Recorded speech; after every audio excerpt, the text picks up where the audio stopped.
Hi everyone, it's Rachel here from Walk the Talk and a very warm welcome to episode number 5 of the Walk the Talk podcast.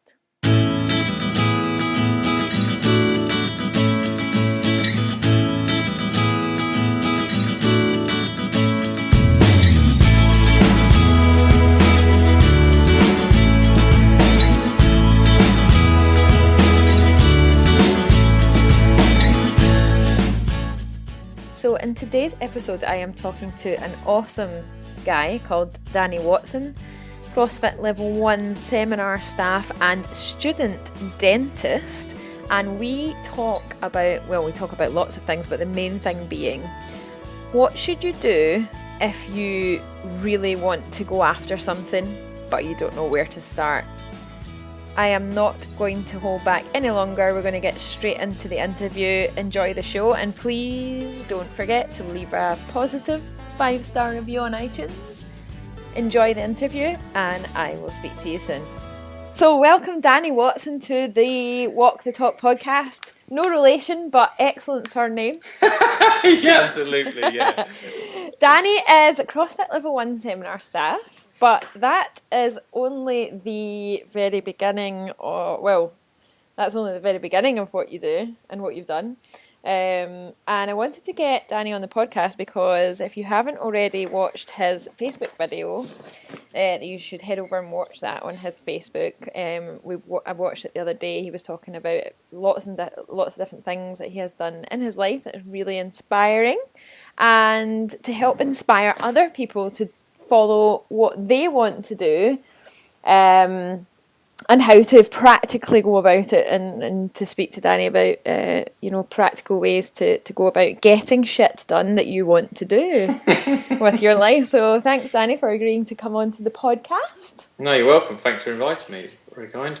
Oh, it's a pleasure. I met Danny first of all in Glasgow on my CrossFit Level 1 seminar a few months ago. It was May. I can't believe how long ago that was, but it feels like it feels like yesterday. So first of all, I wanted to ask you, Danny, if you just give us a bit of a background as to, I know you've had a very busy and colourful last 15, 16 years, maybe longer than that. Starting off with joining the army when you were 16 years old. Do you want to give us a quick run through of your life so far? Yeah, I can give you a blast through that if you like. So I joined up at 16. Before that, I grew up in the pub trade with my parents, and that didn't go too well for them. So I ended up deciding just to get out. I always wanted to be a paramedic, and I didn't think I was clever enough to do stuff like that or university and bits and pieces. So I decided to join the army because I thought, also that might be a really good venture into doing sport every day. So I wanted to do that, and they said to me, no, what you need to do is join up as an engineer. Easily swayed me. So I did that, and did that for quite a number of years, 8 years. Did a couple of tours of Iraq doing that, promotions and stuff like that. And then I decided that I wanted to be a physical training instructor. And I got a place on the All Arms course, which it was 10 weeks. They just showed you how to run circuits. You did a bit of basic anatomy and physiology. And they just basically, it was a bit of a thrashing, to be honest. But off that course, they said, would you like to transfer to the Royal Army? At the time, it was the Army Physical Training Corps, and then it changed its name. But anyway, I did that. That was a 9-month course. There was a speciality on there that was to do with rehabilitation for injuries. So I did that. And that was a 6-month course at Headley Court, where all the long-term chronic complex injuries go, and also the amputees that were coming back quite a lot from operations. Wow. So good learning experience. And then I went off for 6 years and ran the therapy side of the rehab centres, 3 of them, one in Northern Ireland. Then I went down to Plymouth, where I ended up like building my own rehab centre. Got the funding for that, and then I went to a bigger organisation before I left in South Wales, and I left to study dentistry because I always thought to myself, oh, maybe I can do this education thing. It was always a itch I wanted to scratch. And then here we are 5 years down the road. I've got sort of 10 months, hopefully, until I qualify as a doctor dentist. I know the doctor world don't like that. What made you want to go into dentistry then?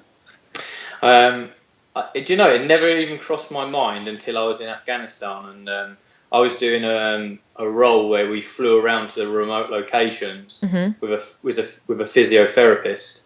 And there was a dentist and a dental nurse that did the same thing. So instead of the lads coming back all the way to Camp Bastion to get treated, we would go out to them and keep them on the ground. And I basically crossed paths with a guy called Major Matt King.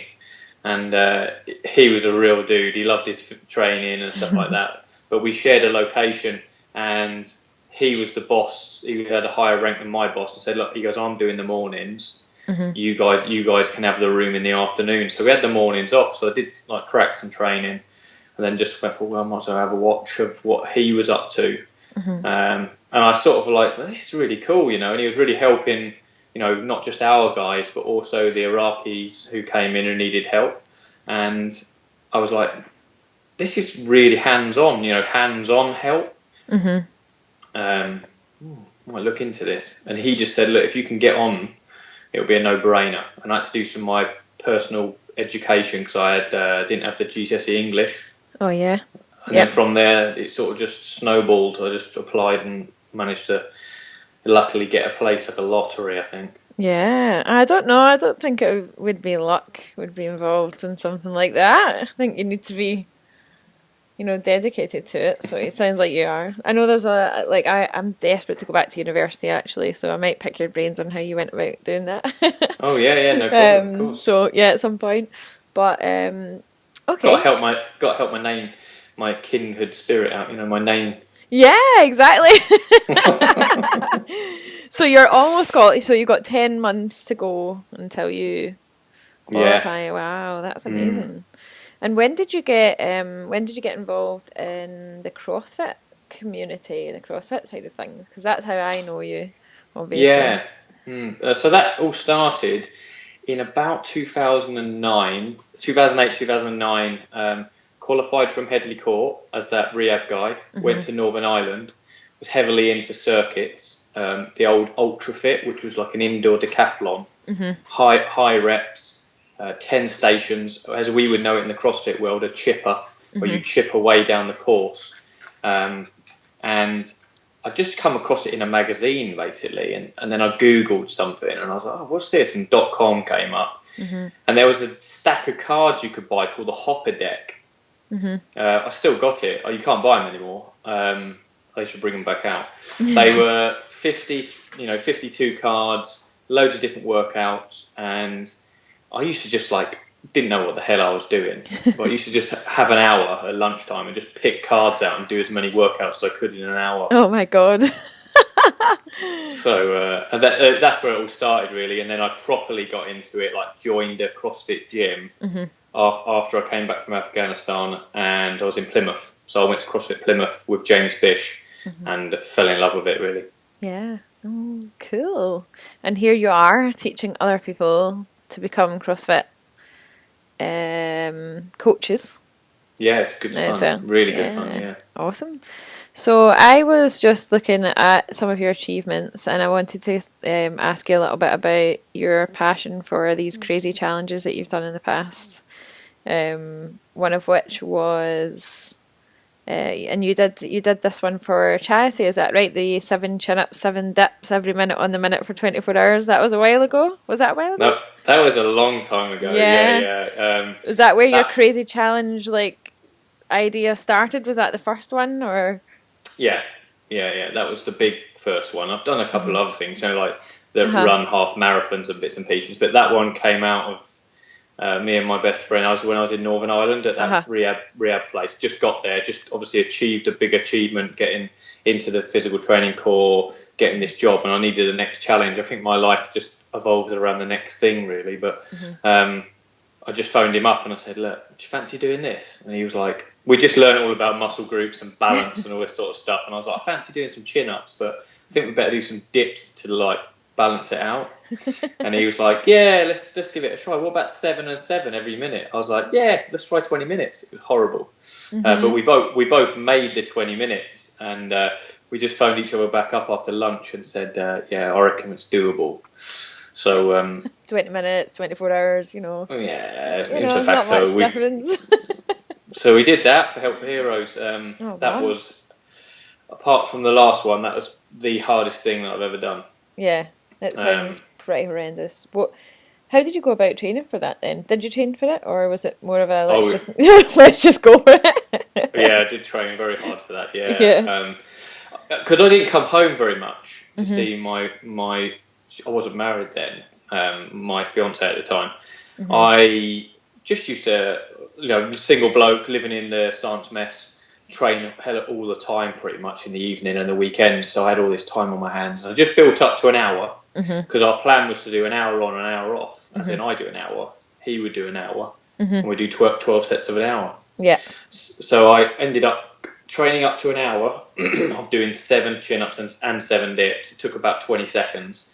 And then obviously rested for the 40 seconds. And so I did an hour's worth, and then I'd go back for an hour to my room or just lay in the physio department and then train like that. But we did a 16-hour session a few weeks before, which was probably not a very good idea. But we decided that his physio was like, no, actually, boys, an hour's too long. After a little while, you're going to be so tight and cramped up. It needs to be 15 minutes. So we did that, and that actually really helped. Yeah. And having that massive base of training like an idiot, it did help us on the day, to be honest. Yeah, so, mentally and physically, I guess. Yeah, absolutely. Because you just felt strong all the time. You never was at the point of like failing. Yeah. Sweet as. And your recent British record attempt or world record attempt for the most number of pull-ups. Yeah, that was horrible, yeah. Tell me a little bit about that. It stemmed from that other challenge, to be honest. And before it, I'd met this guy who still owns an absolute truckload of world records for chin-ups and pull-ups. His name's Steve Hyland. And on Instagram, it's Stephen Hyland, like WR, world record. And he's 63 now, I think. And he is an absolute monster. But I remember meeting him like 10 years ago, and he just broke the record then, and I was a bit like, I wonder if I can do that, But I just didn't do it for a long time, and then obviously I approached Gibbo about doing it together because I just feared solo failure. Right, okay. And then I did a rope climb challenge, and I thought, that's right. Oh yeah, I could do an hour, and then I just thought to myself, you're never going to have this time again. I'm at university, and although it's quite heavily loaded at these back end of the years, I just thought you're never going to have this time again to train for 24 hours, really. But never say never. But so I just basically thought, well, I'll give it a go, and just trained up for it, but it wasn't successful. I don't think I trained enough. I didn't do enough long stuff. So yeah. Sounds pretty brutal. Like when I go into the gym, and I think it's like a Thursday at the moment, we're doing like a pull-up progression, and even just like practicing pull-ups for 5 or 10 minutes for me is enough. I can't even imagine what it must have been like for 24 hours. It's all relative though, isn't it? Yeah, I suppose, yeah. Crazy. And you did the Plymouth Half Marathon, and you carried a 60-kilogram woman with you. Yeah, that lady actually, Ellie Carter Silk. She's the like Reebok representative for the CrossFit world. Ah, right, okay. And so she's in that job now, and we met in CrossFit Plymouth, and she was the girl on the stretcher, so she was the timings. That this poor old Ellie, she was like bounced around for 2 hours and a bit, but she was looking at her stopwatch all the time because we changed places every 45 seconds. So she had to be on the ball for 2 whole hours going change. Oh my god, that must have been mentally difficult. Yeah. That was good fun, but I remember the first session of that. That was horrendous. We just didn't know what we were up to, and your forearms. We'd run out miles as well. Forearms are hanging off, and we had to get back anyway. And there was a few like personalities come to the fray. I think even myself, I had a bit of a moment. Yeah, but I remember it well. So these most people, just running a half marathon in itself would be like a challenge.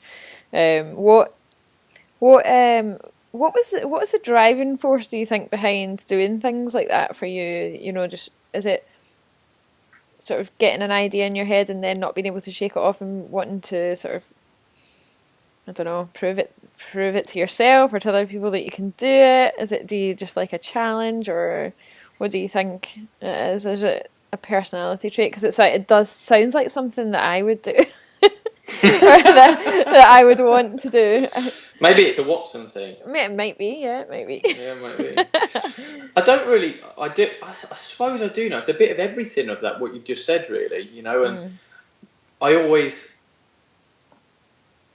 if I haven't got something to aim for, I get a bit bored.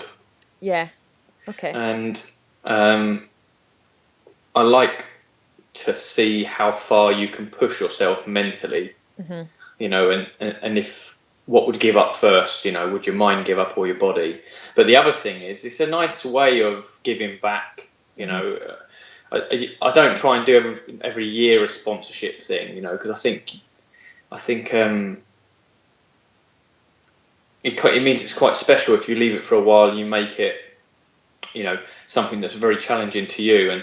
And that's not to say that, you know, people running 5Ks or 10Ks isn't that special, because it actually really is for the individual. You know, those people who are striving to run a 5K or a 10K, it's massive in their lives, isn't it? So, you know, absolutely, you know, do that and get some sponsorship, rally around your friends, make some new friends by going to the running club and stuff like that. So it's sort of, it's like giving back to charity, but also getting people around you involved in it. It's a little bit the CrossFit community sort of thing, you know? Yeah, that's it, exactly. When I was, a few years ago, I used to teach Les Mills classes. Don't hit me. I used to teach body combat, and we ran for 2 years in a row. We did like a 3-hour body combat marathon. So where I was teaching it for 3 hours, organised the whole thing, and thought, you know, like, 3 hours, how hard can that possibly be? And it was bloody hard, but it's just the way that it sort of brings everyone together, and, you know, that community base. And now I found CrossFit and realised that that body combat was a bit of a warm up for CrossFit, but yeah, I totally get what you mean. That was the last thing that I did, like the last sort of, I wouldn't really say it was crazy or anything, but bit of a challenge. And when I started to read about the things that you've been up to, it sort of gave me itchy feet again to start thinking of something. Right, okay, I want to do something a bit mental. I'm not quite sure what yet, so I might need to put my thinking cap on. If anyone has any suggestions, if you're listening to the podcast, of anything that you would like to see me do that might be a bit mental, and don't say jumping out of a plane, because I've already done that and I will not do that again. That was a one-off thing. As soon as my feet hit the ground, I was like, that was great, but I am not doing that again. That's scary. I've not done that myself. Oh, have you not? Either. No. Oh my god. It was quite a long time ago now, right enough, but I remember really enjoying it, but I also remember the feeling of, right, okay, I'm ticking that off my list now, and I have no desire to do that again. It was so good at the time, though. One of the things that you spoke about on your website as well was, or on your video, and that I wanted to chat to you about, because I think it would resonate with a lot of people that listen to the podcast and follow the Walk the Talk on social media, is that pretty much like everything that you mentioned and everything that you say and everything that you think seems to come into fruition in some way. Like you said, you never thought you would be able to go to university or do all that stuff, but here you are doing it.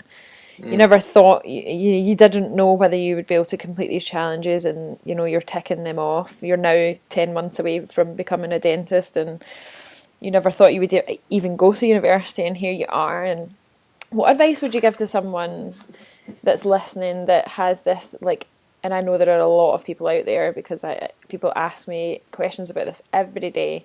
What advice would you give to someone that is currently has a niggle about something that they want to do, or something that they want to start doing or stop doing or change in their life, but they, for some reason, still can't seem to be able to actually go through with it? Have you got any advice that you would give someone in that situation?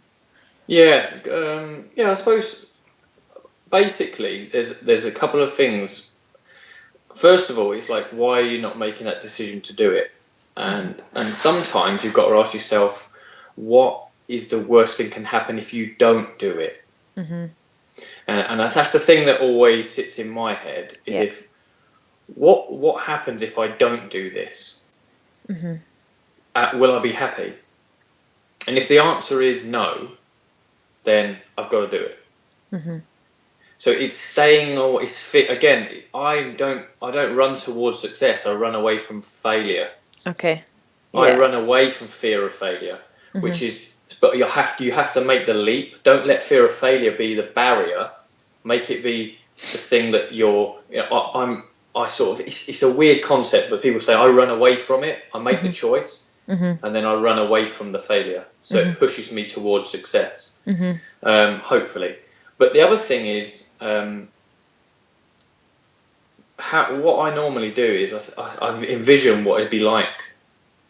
Yeah. So when I wanted my commando beret, I envisioned being a green beret. I wanted it for a long time. I just never got the opportunity. So I didn't even know if I'd ever get the chance. But I looked at, what does it actually mean to be commando trained? What are the core values? How do looked at these guys that I know I get on really, really well with, who are there, and find out what they're really like. And then right, well, I need to be like them. I need to act like them. If I don't have it, I can still be like them. Yeah. So find a role model. Yeah. Someone you can find out what it is you've got to do, and start and break it down backwards. So like a bit like you said, you look at how to get back to uni. Yeah. What's the end goal? And then I look at, all right, how do I have to act? What do I have to do? And then tick those things off. And usually when you start ticking them off, you get closer towards that end vision, that you can see of yourself. So for dentistry, it was like, right, I want to be a dentist. What does that look like? That looks like me treating people like I was doing. I'm doing that already, but it's different. Okay, so I need to get better with my hands. Right, I better start doing stuff that makes me dexterous and artistic. I need to start thinking more about, biology and how that affects my dog. Hello, Tommy. Hello. Then it's like the education side of things. It's like, what do I have to do to achieve that? I need to use English at A to C. Right, try and get that. What's the next phase? Blah blah blah. But it also says how you've got to act and responsibility. So how you're seen for dentistry. One of our 9 standards for the GEC is like upholding the profession by acting, the way you're doing, like, socially. So it's just about, like, if you start believing it and acting it, it's more likely going to happen, isn't it? Yeah. Oh yeah, definitely. That's, even on a day-to-day basis that's exactly the process that I go through in my own head when I have an idea of something that I want to do, is to actually try to visualize how it would feel to actually already be there, and then work backwards from there. And that's the only way. Exactly the same as when you're in the gym and you're going through, like I was doing a comp on Sunday, and I struggle more in my head than I do physically most of the time. And to get, if we're going for like a heavy lift or a 1 rep max, for those of you that are not sure what that is, it's the heaviest weight that you can lift for 1 repetition of an exercise. A lot of the time I will approach a barbell and be like, I can't do this, I can't do this, I can't do this. And I actually have to stop myself from doing that, because I know, and then what I do is I visualise myself already, let's take a deadlift for example, I will visualise myself actually standing up with the barbell in my hands, and 9 times out of 10 it works. And I think that's something that you can apply to pretty much anything in your life, like whether you want to I don't know, like buy a new house or travel somewhere or emigrate or go back to university or start going to university, or change careers or anything like that. Start with, like Danny said, start with visualizing what it looks like, and then put a plan into place to get you from A to B. Sounds really simple when you say it like that. It's it, but it is simple, isn't it? But the planning's simple. The executions can be hard, can't it? And you can get distracted, and things can happen, and you get setbacks. And it's just going back to the thing that you've written down, the plan, the roadmap, or whatever you want to call it, and then being like, well, no, we're still on track. Look how far we've come. But yeah, absolutely. I think it applies to everything. You read it all in the motivational books and leadership books and stuff like that, don't you? But they say it differently, but how people say it resonates with different people. So yeah, exactly. So no, that's some really good advice. I hope that those of you that are listening out there that have an idea in your head of something that you want to do, or something you want to stop doing, or something that you want to change about your life, that you can. It's easy enough for me to sit here, me and Danny to sit here and say you can do whatever you want to do, but I actually truly believe that if you want to do something, then there is a way to do it. There's always a way to do it. Would you? Oh yeah, I'm glad you make it happen. It's one of my things. It's like once you're in it, you'll make it happen. Or once you make that step. I remember speaking to a friend of mine, Matt Thompson. He now works at Reebok Stockport, and he was in the Navy, and he was just like, he used to come around my house and be like, look mate, I'm just not sure if I can leave, it's the fear of coming out, and what if I don't earn enough money, what if I don't do this, what if I don't do that, and I was just like, you'll make it happen, mate. You see people all the time, it's just like you just end up just grinding and just making it happen, or finding the way, or you have to just cut back on certain things and live in a different way until things pick up. It just happens. Yeah, you're right. Yeah, it does. Just like with my business, when I left my job to start my own business, I had like literally lucky if I had like £3 in the bank, and I, a house and all this stuff going on, and I thought, what, if I don't do it now, then I'm never going to know, and I'm going to be 10 years down the line, I'm still going to be where I am now. And I was like, no, like you say, you have to consider what will happen if you don't take the action, and if that's painful enough to push you towards what you want, then you've done really well, so well done. That's really good, mate. Getting there 5 years later. So tell me a little bit about CrossFit then. What is this CrossFit thing that we're all banging on about for the last half an hour here and there? Yeah, I know. We always say on the seminars, it's quite hard to explain, and there is only one definition, a true definition of CrossFit, and obviously that's constantly varied functional movements executed at high intensity, but that means absolutely nothing to those that don't do it. So what it is just a fantastic way of getting fit, but fit for life. So if you think of every imaginable task that you struggle with or would like to be able to perform when you are 70, 80, 90, CrossFit is going to help you get there, as long as you're patient and and try and develop across a balance of these skills and drills we talk about, like stamina, speed, strength, flexibility, accuracy, coordination, balance, cardiorespiratory endurance. All of these things need developing, and they're going to give you longevity, but it also encompasses with the trainers with their knowledge and stuff, taking in lifestyle factors and helping you out with that. So in a nutshell, it gets you fit, it gets you healthy, and hopefully that will have longevity for you in your life and have quality of life. Yeah, good stuff. Here he comes again. Yeah, if you're listening and not watching, you can't see this gorgeous doggy that's on the screen in front of me right now. Tommy, can I talk? He's like, nope. I want to be on Skype. You sit down, Tommy. Is he a chocolate? Is it a chocolate lab? He's half Cocker Spaniel, half Lab, but he is half. And here comes the other one. Oh, you've got more than one. Chrissy, come here, Chris. Here he is. If you're listening and you can't see right now, you are missing out. You need to go over to YouTube and watch this. Oh my God, they're the cutest things. Hey, Chrissy, I know, buddy. Can you get down? You get down. Like, in your bed. Nope. Go in your bed. I want to be on this podcast too. In your bed, Chris. Good boy. Good boy. There we go. Sorry about that. That's all right. That's all right. I think we've got we've covered loads and loads of stuff there. You put CrossFit into great words, because I get asked all the time, what is CrossFit? Because I bang on about it, don't we all? And a lot of people ask me. A lot of people ask me what it is and see my posts on Instagram and stuff and be like, oh, I want to come with you, and then it takes them a good few years to actually come with me.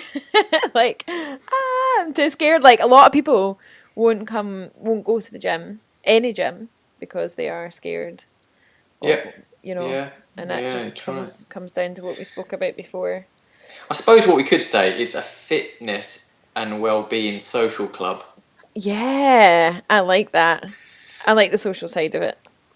Yeah, I think it's the biggest thing for me, to be honest. Yeah.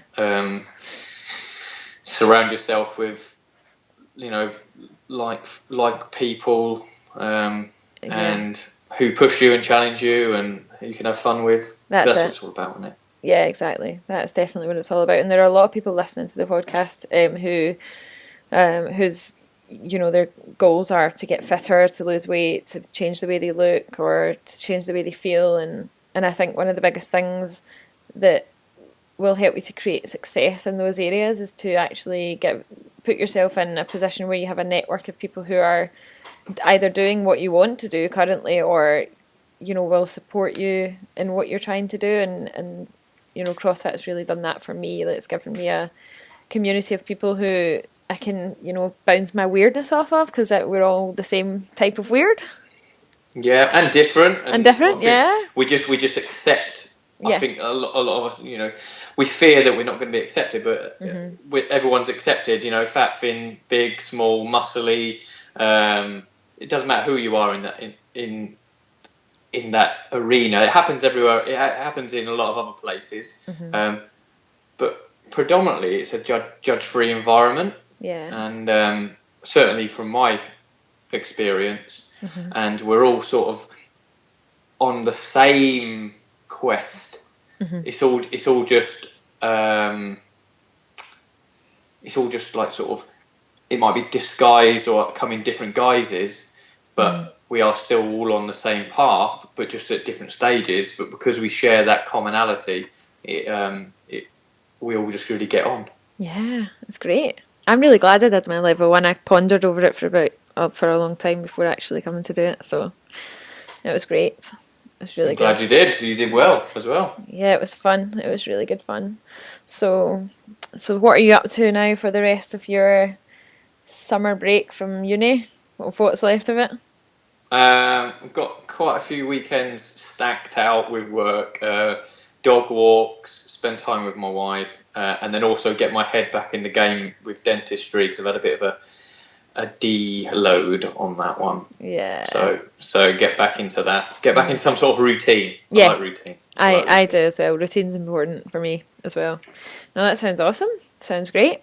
If anyone wants to find out more about you, or they want to get in touch with you as a result of listening to the podcast, where can they find you? What's the best way to get in touch with you? Obviously social media. I'm on Facebook, I'm on Instagram, but also you can go from my website, and that my mate set up for the pull-up challenge. We've got to edit that and sort that out at some point, but that was for the pull-up challenge. There's an email on there. So if anyone needs any help, yeah, always happy to help. Yeah, awesome. So I will put all your links and stuff in the notes of the podcast so that if anyone wants to find you, they can go ahead and just click on the links and find you on social media. And thanks very much again for your time. Well, thanks for having me. It was great.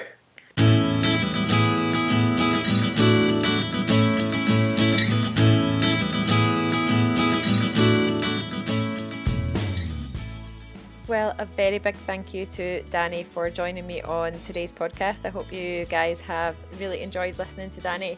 I think he's a really inspirational guy, and it just goes to show that if you want something badly enough and you put your mind to doing it, you can achieve whatever it is that you want to achieve. So thank you again to Danny for coming on to the show.